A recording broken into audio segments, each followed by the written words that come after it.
It's just a nice colour, really, that's it. I went into the shop and said, can we have that one? No, what happened was, I was doing a bunch of recording with Danny back in the day, and he had bought really shit drum kit, which was horrible, and I kept moaning about what a horrible drum kit it was, and finally managed to persuade him that he needed to get a nice drum kit. So we went together to a drum shop. So this is, okay, if you're a drummer, right, you'll understand this, that going into a big drum shop where they've got loads of fancy gear with basically a blank check, this is like being a kid in a toy shop. So this is what happened. And we went into the drum shop and Dan said, yeah, just pick a nice drum kit. So I was like, this is just as good as it gets. So I basically chose the most expensive one that was a nice colour. He thinks I'm joking, but I'm not. It was the most expensive one in the shop. And this is it. And it's still very lovely. And it does actually sound really good. And I haven't played it for a while. And it's lovely. I also chose all the cymbals. And I'm slightly distressed to find that they're actually kind of nicer than my cymbals. So I might have to do a little switcheroo when he's not looking. Anyway, there we are. So that's the history of the kit. It's very nice. And it's nice to play. It sounds good.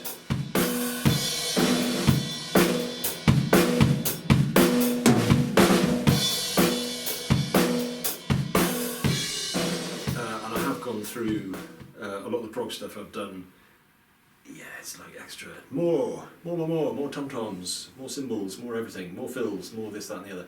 And I don't know if it's just, I can't reach that far anymore, but I like the idea of this is about as big a kit as I've played for years, so I like the idea of a smaller, more compact, it's a bit neater, it's nicer to play, and I think the instrument you're on does actually affect the way you play.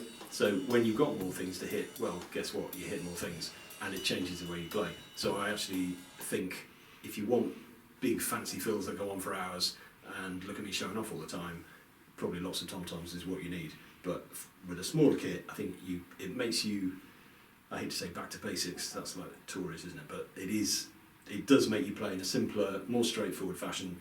I think it makes you more focused on doing simple things rather than trying to show off. I think that's true. Maybe. Some of the people I've sessioned with,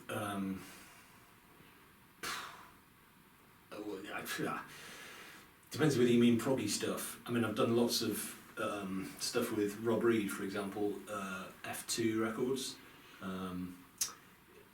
I've done some stuff under pseudonyms, which I can't admit to, obviously, because that's done under a different name. That's true.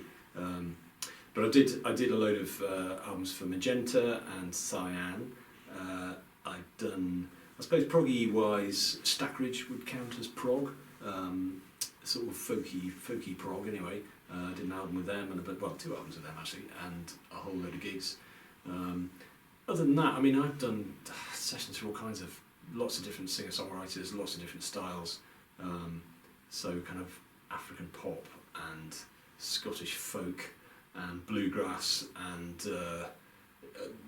reggae stuff, all kinds of different things. So I like variety. So I've done all kinds of different things, really. My influences. I guess we were talking about this earlier. So I suppose drumming-wise, some of the first stuff I was listening to was the Beatles. I mean, I can remember trying to work out the drum parts on Beatles songs. Come Together, what a fantastic song. That's got a really odd drum part, and I think I've always been quite drawn to unusual, not just meat and potatoes drumming, but like composed drum parts that catch my ear, I suppose. So the Beatles were a big one to begin with.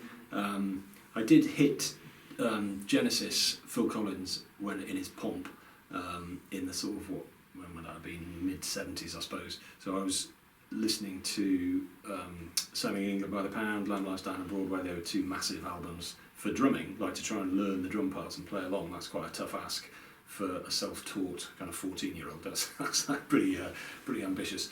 And then also like other funny bits and bobs, like more sort of jazz prog, sort of Billy Cobham, that kind of stuff.